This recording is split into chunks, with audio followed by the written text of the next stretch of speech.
ওই হ্যালো ভাই, একটা বিস্কুট দেন তো। কয় টাকা এটা? এটা 5 টাকা। 5 টাকা, তাহলে আরেকটা দেন। দেন তাহলে এন হলো 5 টাকা, এ হলো 5 টাকা, কয় টাকা হলো? তোমার একটা 5 টাকা আর একটা 5 টাকা, তাহলে টোটাল সমান সমান 55। তোমার হয়েছে 55 টাকা। 55 টাকা হইছে? এত টাকা তো আমার কাছে নাই। তাহলে একটা কাজ করেন, একটা বিস্কুট ফেরত লন।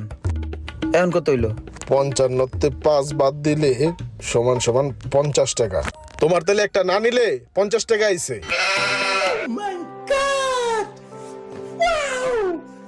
তাহলে ভাই এত টাকা তো নাই, এটাও রেখে দেন। তাহলে এখন কত পাইবেন? 50 তে মাইনাস যাব 5।